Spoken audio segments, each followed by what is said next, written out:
Selamat pagi, salam sejahtera dan berkah dalam untuk kita semua. Halo Pak Jeffrey, selaku Guru Agama Katolik SMA Negeri 1 Sleman dan juga teman-teman semua. Perkenalkan, nama saya Gisela Citra Diandita Pamungkas dari kelas 10 IPS 1 nomor absen 14. Di sini saya akan mempresentasikan tugas agama Katolik saya yang membahas tentang tokoh pejuang kemanusiaan. Di sini saya sudah menyiapkan 2 tokoh pejuang kemanusiaan, tokoh pembela kaum lemah, tersingkir, dan difabel. Tokoh yang pertama adalah pejuang kemanusiaan dunia, dan yang kedua adalah penegak hak asasi manusia di Indonesia. Lalu langsung saja kita ke tokoh yang pertama, yaitu tokoh pejuang kemanusiaan dunia. Siapakah beliau? Beliau adalah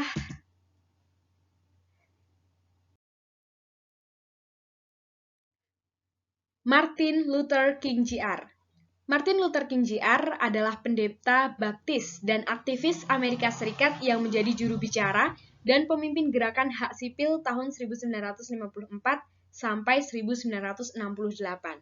Ia dikenal karena menuntut hak sipil dengan cara non-kekerasan dan ketidakpatuhan sipil, sesuai ajaran Kristen dan terinspirasi oleh aktivisme damai Mahatma Gandhi.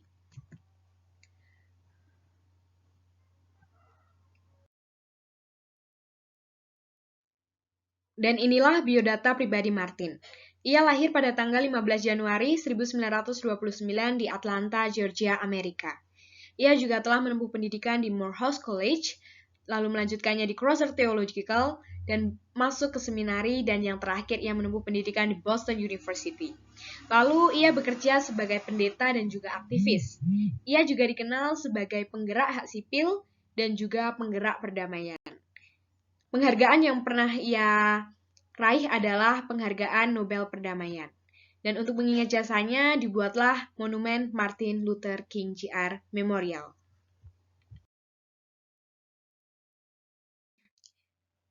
Lalu, siapakah Martin Luther King ini? Luther King adalah seorang pendeta dan aktivis Kristen Amerika yang menjadi juru bicara dan pemimpin yang paling terlihat dalam gerakan hak-hak sipil dari tahun 1955 hingga pembunuhannya pada tahun 1968. Martin terkenal karena memajukan hak-hak sipil melalui non-kekerasan dan pembangkangan sipil, yang terinspirasi oleh kepercayaan Kristennya dan aktivisme non-kekerasan Mahatma Gandhi. Nama Martin Luther kian tersohor saat dirinya pada 28 Agustus 1963 menyampaikan pidato berjudul I Have Dream, yang dihadiri oleh lebih dari 200.000 orang.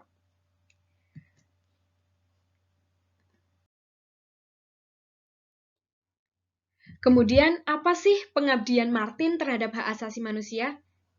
Martin memimpin pawai untuk hak orang kulit hitam untuk memilih, desegregasi, hak buruh, dan hak sipil dasar lainnya. Martin memimpin boikot Bush Montgomery tahun 1955 dan kemudian menjadi presiden pertama Konferensi Kepemimpinan Kristen Selatan atau SCLC. Sebagai presiden SCLC, dia memimpin gerakan Albany yang gagal di Albany, Georgia, dan membantu mengatur beberapa protes non-kekerasan tahun 1963 di Birmingham, Alabama. Martin King membantu mengatur pawai 1963 di Washington, di mana dia menyampaikan pidato I Have a Dream yang terkenal di tanggal Lincoln Memorial. Dalam pidato berjudul I Have a Dream, dia mengungkapkan keyakinannya bahwa suatu saat setiap warga Amerika Serikat akan dapat menjalin persaudaraan tanpa memandang warna kulit.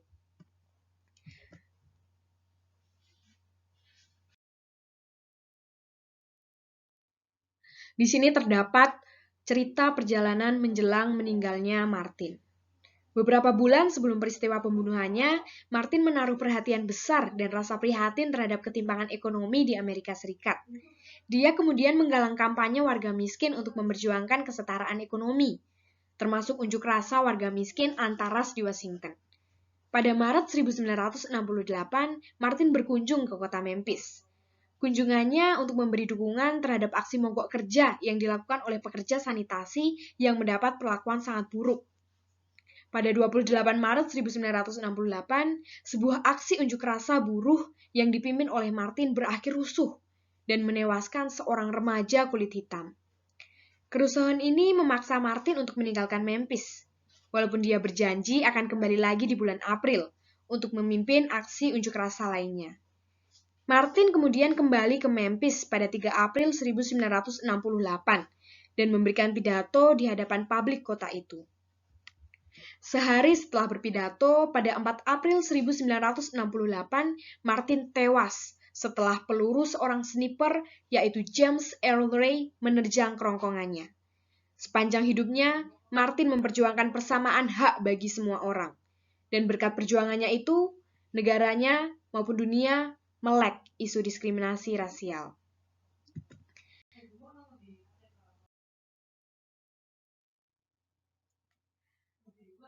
Kemudian di sini ada penghargaan yang didapat Martin sebagai tokoh pejuang kesetaraan manusia. Yang pertama adalah penghargaan Nobel Perdamaian seperti yang ada di foto, dan yang kedua, ia juga dianugerahi Presidential Medal of Freedom dan Congressional Gold Medal. Dan yang ketiga, Martin Luther ditetapkan sebagai hari libur di kota dan negara bagian di seluruh Amerika Serikat mulai tahun 1971.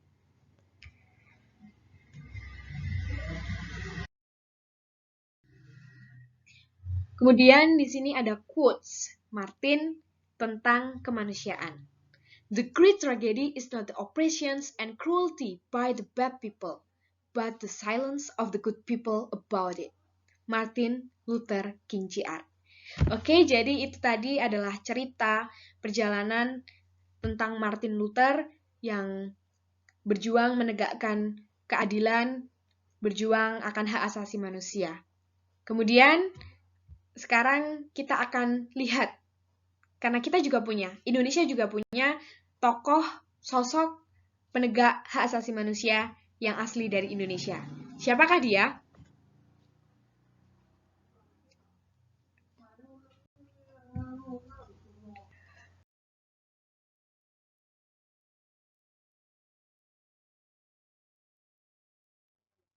Dia adalah jurnalis hak asasi manusia Maria Hartiningsih. Dia adalah seorang wartawan senior harian Kompas. Ia juga penerima penghargaan Yap Tiem Hien untuk tahun 2003.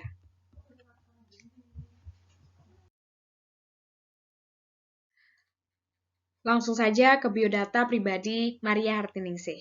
Berikut adalah biodata lengkapnya, dan ia memiliki nama lengkap Maria Margareta Hartiningsih. Ia juga memiliki panggilan akrab, yaitu Maria atau Mbak Ning. Tahun lahirnya adalah 1954, tepatnya di Semarang, Jawa Tengah. Jadi ia benar-benar asli Indonesia. Ia beragama Katolik dan berprofesi sebagai wartawan, jurnalis, juga penulis. Ia telah menerbitkan buku yang berjudul Jalan Pulang, dan buku ini menceritakan atau bertuliskan tentang kemanusiaan. Ia juga telah mendapatkan prestasi, yaitu penerima penghargaan Yap Tiem Hien pada tahun 2003.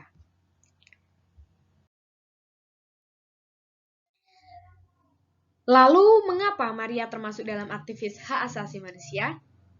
Kerja jurnalistik menjadi jalan bagi Maria untuk menyuarakan berbagai isu tentang ketidakadilan dan ketidaksetaraan yang menimpa masyarakat marginal, warga kelas bawah, dan perempuan. Memperjuangkan hak asasi manusia dan nasib kelompok masyarakat marginal adalah jalan hidup Maria Hartiningsih. Begitu juga tentang profesi wartawan yang pernah digelutinya selama 31 tahun. Lalu di sini ada penghargaan yang telah ia terima, yaitu Yap Tiem Hien. Adalah penghargaan atas pengabdian di bidang hak asasi manusia, juga untuk orang-orang yang berjasa besar dalam upaya penegakan hak asasi manusia di Indonesia. Maria adalah penerima penghargaan Yap Tiem Hien untuk tahun 2003. Dewan Juri Yap Tiem Hien Award menilai Maria Hartiningsih sebagai jurnalis yang sangat konsisten dalam penulisannya, memperjuangkan hak asasi manusia. Maria juga merupakan wartawan pertama yang menerima penghargaan tersebut. Jadi penghargaannya seperti yang ada di foto.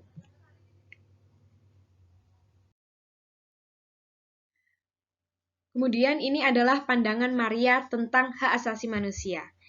Kepedulian Maria pada isu hak asasi manusia ini berangkat dari rasa dan nilai-nilai kemanusiaan. Hak-hak dasar yang seharusnya diberikan negara kepada kelompok-kelompok masyarakat ini seringkali diabaikan. Ditambah lagi, menurutnya, hukum selalu tajam ke bawah tapi tumpul ke atas. Walaupun sekarang masyarakat sudah banyak yang memahami hak dasar mereka sebagai warga negara, tapi perkara ketidakadilan terhadap masyarakat kelas bawah dan marginal akan terus terjadi. Itu sebabnya Maria terus berjuang untuk mereka. Setelah pensiun pun ia tetap konsisten memperjuangkan kelompok tertindas dalam masyarakat. Suaranya juga tetap nyaring dan kritis mengenai human trafficking. Sebagai senior, ia juga berperan bahwa wartawan harus menulis laporan secara komprehensif, jangan hanya saat sudah menelan korban saja. Dan ini ada kutipan dari Maria Hartiningsih. Orang kecil sulit mendapatkan keadilan, maka dari itu ketidakadilan harus dilawan, walaupun hanya dalam hati. Maria Hartiningsih. Jadi itu tadi dua tokoh pejuang kesetaraan, kemanusiaan, hak asasi manusia, pembela kaum lemah, tertindas, tersingkir. Dan apa sih yang bisa kita dapatkan? Apa kesimpulan dari apa yang sudah saya presentasikan pada hari ini? Kesimpulannya ialah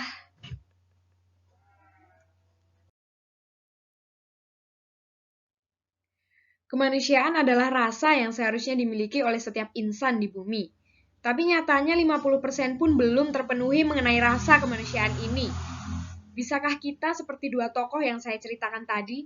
Bisakah kita membela kaum lemah dan tersingkir, atau bahkan kaum yang tak pernah mendapat keadilan? Bisakah kita menjadi penolong bagi mereka?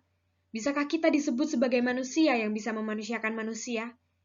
Jika ada seseorang yang bungkam dan tutup mata terkait bobroknya keadilan dan kemanusiaan, atau bahkan mati rasa akan kemanusiaan, pantaskah ia disebut sebagai manusia? Sepertinya tidak. Maka dari itu, jadilah manusia yang baik, berhati hangat, dan penyayang. Karena kebaikan adalah bentuk kemanusiaan terbaik. Bukalah hatimu, tolonglah sesamamu.